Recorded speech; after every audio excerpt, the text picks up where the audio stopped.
Jirra jirtuu kabajamtoota hordoftoota miidiyaa madda nageenyaa oduutti himaa oduu waliin ani jirtu Wallooti. Wallootti hidhattoonni sabaan Amaaraa ta'an ilmaan Oromoo roorrisuu itti fufanii jiru. Wallootti hidhattoonni naannoo Amaaraa maqaa mootummaatiin meeshaa itti hidhame mootummaa dahoo godhachuun ilmaan Oromoo Walloo doorsisaa jiru. Anaartummaa fursee kan taate ganda caffaa irraa bulchaa ati uummanni akka qabeenya uummata Amaaraa akka deebisumaaf irratti hin hojjenne jechuun egaa yeroo dheeraaf doorsisaa turanii amma qabanii mana hidhaatti darbanii jiru. Fedhiin mootummaa naannoo Amaaraa akkuma bara 2019 san ilmaan Oromoo kaan doorsisaa kaan sababa irra guuranii hidhuuf akka ta'e uummanni keenya jabeessee dammaquu wal ijaaruu qaba jedhu maddi keenya madda nageenyaatti hime kun. Gama kaaniin hidhattoonni aanaa Jillee Dhumuuqaa irraa namoonni 5 maqaa siyaasaatiin hidhaarra turan 5 guyyaa har'aa gadi dhiifaman maddi keenya madda nageenyaatti hime. Ijoolleen kun guyyaa 60 ol kan hidhaman yoo ta'u egaa doorsisanii humnaa irraa dhabanii booda guyyaa har'aa gadhiisuun obboleeyyan keenya nagaan maatii isaaniitti makamaniiru. Jirtu baga jiraattan borillee ni jiraannan ni jiraattu.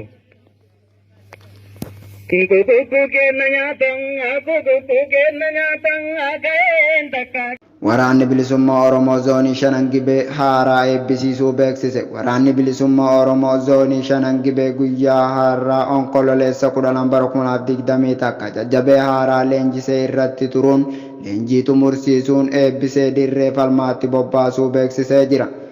Waraanni bilisummaa Oromoo ona Oromiyaa bakkoota adda addaatti jajjabee leenjisee xumuruun hedduu eebbisiisaa kan jiru yoo ta'u Oromiyaa zooniilee Shanan Gibee yeroo ammaa seenaa kan qooddachuun sochii waraana bilisummaa Oromoo dhuunfatamaa jiraachuun barame.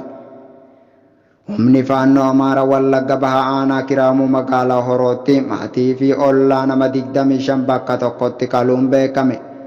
Humni faannoo Amaaraa Wallagga Bahaa Aanaa Kiraamuu magaalaa Horootti onkololeessa 10 bara 2020 takka guyyaa keessaa 6 irraa eegaluun yakka sanyii duguuggaa uummata Oromoo naannoo san jiru irratti raawwataniin maatii tokko keessaa 17 ollaadha nama 7 walumaa galatti nama 25 ol bakka tokkotti ajjeesuun barame.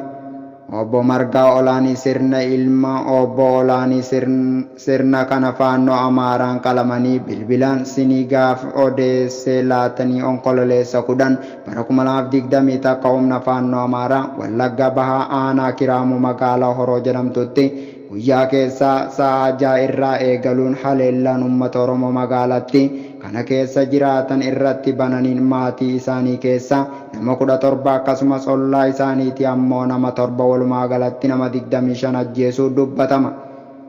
Maatii isaanii keessaa kanneen ajjeefaman keessaa abbaa isaanii obbo Olaanii sirna haadha isaa aadde Sanaayit Mokonnonii fi obboleessa isaanii Lataa Olaanii mucaa waggaa 12 jiraachuu himu. Maatii isaanii keessaa namni 3 qalamuu kan himan obbo Margaan 3 isaanii carraa awwaalamuu argachuu amma mana keessatti boolla tokkotti awwaalamaniiru jedhu. Maatii isaanii dhiyoo keessaa namoonni 14 garuu carraa awwaalamuu dhabanii bineensa bakkeetti nyaatamuu jiraachuu dubbatama. Namoonni baay'een yeroo ammaa booji'amuun harka faannoo galanii jiraachuu kan himan obbo Margaan gaariin isaanii qalamuu fi gaariin isaanii rasaasaan ajjeefamaniiru jedhu. Kanneen ajjeefaman akka obbo Margaan maqaa isaanii sinigaaf himanitti Kibriit Simaa obboleessa abbaa isaa haadha warraa obbo Kibriit Simaa aadde Bakkuunee Baayyanaa Araaree Kibriit mucaa durbaa waggaa 18 Nagaaraa Kibriit mucaa dhiiraa waggaa 15 Abbaawut Kibriit mucaa ilmaa waggaa 10 ijoollee obbo Kibriit Simaa akkasumas maatii abbaa isaanii keessa obbo Oliiqaa Simaa haadha warraa akaakayyuu isaanii yookaan akkoo isaanii manguddoo Waarituu Gammadaa Biqilee Gammadaa fi mucaa isaanii Shittuu Ayyaaneelem kan jedhamtu haadha warra obbo Tasfaayee Dabaloo aadde Wayituun Dureessa yoo xiqqaate naannoo meetira 500 lafa irraa harkisuun kan dhaqqabanii Bataskaana Goorsisaa Horoo keessatti akka hoolaatti qalan. obbo Tasfaa Dabaloo kan mana keessatti qalaman obbo Galataa Waaritu obbo Hundaaraa Saddeeta kan jedhaman namni umrii isaanii 80 ol ta'e haadha warra isaanii waliin mana keessatti kan qalaman obbo Toleeraa Tukkuu kan jedhaman kan reeffa isaanii sareen lafatti nyaatamee fixxe aaddee Jaallanee kan waggaa 50 ol taatu obbo Guddataa Hundarraa waliigalatti namoonni ajjeefaman hanga namoota 25 ol ta'an gochi sanyii duguuggaa kana boqachuun kanneen buqqaan dhiira 240 fi dhalaa 160 walii gala namoonni 400 ta'an ganda irraa buqqaanii aanaa Kibiraamuu jechuun nuuf himaniiru. Humni hidhatee gocha duguuggaa sanyii uummata irratti raawwate kun sababa maaliin irraa ka'e haleellaan kan raawwatame jechuu obbo Margaan gaafii gaafataniif sabni Oromoo fi Amaaraa magaalaa Horoo keessa jiru dur irraa eegale jaalala waliin jiraatuu fi Oromoo yoo nu dhales kan baatee nu guddise saba Amaaraati jedhu rakkoon homaa sabummaan akka isaanii jidduu hin jirre himu. Sabaan Amaaraa kan ta'an abbaa warraa kuma 25 olitti kan tilmaamaman buqqaanii aanaa magaalaa Kiraamuu keessa qubatanii kan turan fi mootummaan deeggarsa barbaachisu gochuu fi dadhabuu irraa kan ka'e gara naannoo Amaaraa deebifamuu himu. Ergaa abboonni warraa kunneen gara Amaaraa geeffamanii boodadha humni faannoo kun hidhatee nutti seenuudhaan kan nu rukute jedhu. Oduu maddeen alaa irraa argame UN hooggantoota Itoophiyaa yaada dhimma waraana Tigraay irratti kennaniin hojii irra ibsite.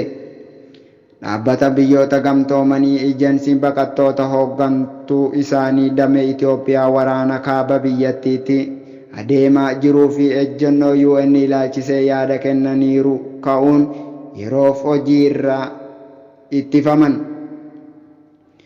Ejensichi hooggantummaa isaa damee Itoophiyaa Awureen Aching gaafii fi deebii hayyama hin arganne geggeessaniiru jechuun boqonnaa bulchiinsa Administiriivel Laayif irraa akka turan taasiseera. Aching Afgaanistaan sana keessatti hoogganoonni olaanoon UN dargaggoota hidhattoota Tigraay jechuun isaaniittu xalayaan yeroof hojii irra ittifamuu isaanii ibsu akka ibsan qaqqabuu sabaa ta'e. AFP'n xalayaa hojii irra ittifamuu Aching ibsu wiixata darbe barreeffama isaa qaqqabuu gabaase.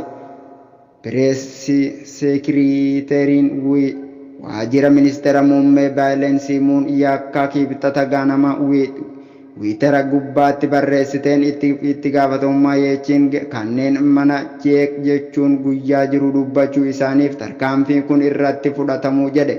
Boqonnaa dhimma bulchiinsa Awuneer Aching irratti barreeffameen loogiin akka dhaabbataatti sirna UN keessa jiraachuu fi yakka shororkeessisoota TPLF'n wal qabate dhugaa jirtu irraa dibaa malee waan himaniif jette.